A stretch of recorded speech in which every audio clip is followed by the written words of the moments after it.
Hello and welcome back, I'm Sean. The S25 this year is very similar from last year's S24, and from a glance you're not going to see a big external change and will probably not tell them apart.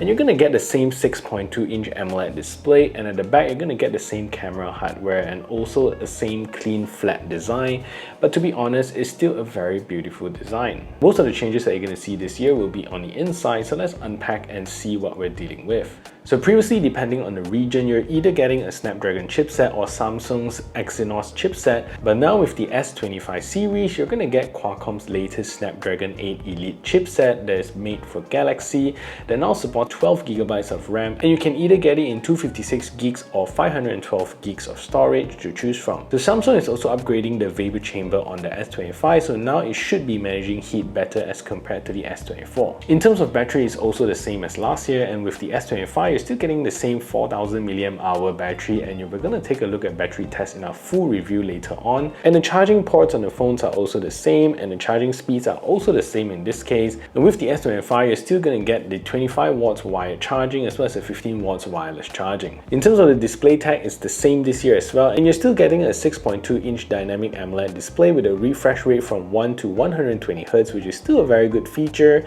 You're also going to get a 2340 by 1080 resolution screen up front that looks gorgeous, and this time it looks a lot more pleasing and colors also looks better on this S25. And while we're on the topic of display, you're still getting only Gorilla Glass Victus 2 here for both the front as well as the back, and unlike the Ultra model that is getting Gorilla Armor 2. So wrapping around the glass panel on the S25 is also Samsung's Armor aluminium frame. So in terms of the camera, you get the same camera hardware this year as well, with the same 50MP main camera lens, which takes really good photos, and I think a lot of software and AI enhancements that Samsung is putting into their camera tag, which is what's making the difference compared to the competitors.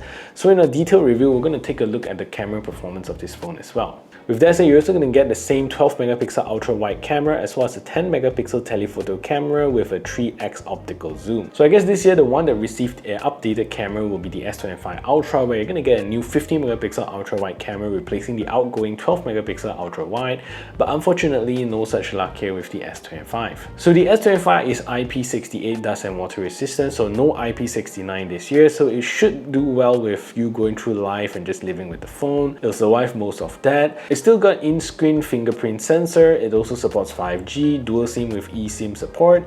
It doesn't come with a 3.5mm headphone jacks for the longest time for most phones nowadays. So this also comes with Bluetooth 5.4 as well as NFC.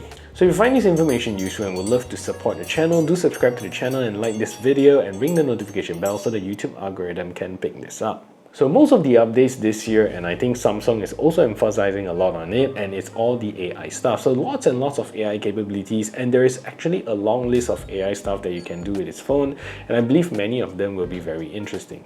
So one convenient thing, especially with most Android phones today, is the introduction of Gemini in their device. You can long press the power button and the assistant will pop up at the bottom here that says Ask Gemini. There's quite a lot of stuff that you can do with it, and it's really quite a powerful assistant, and with what Google is talking about the future of Gemini, I can see that this will be quite a powerful feature in the future. So another feature that is introduced is the AI Select feature. So now you get to select stuff on the screen and the phone will use context to guess what you want to do and what you're looking at. So if you're looking at a wall of text, AI Select can help summarize the content or make grammar adjustments or spelling adjustments. So if you're looking at a picture, it can also offer searches or generative edits to help make the photo better. So another feature with the AI Select is also to make GIFs out of your videos that you're watching, and you can quickly create something to share with your friends. So another AI feature that you get now is the understanding of natural languages in your searches throughout the phone. So you can type in natural language stuff that other phones typically won't understand, and this phone will understand your context and give you the right settings.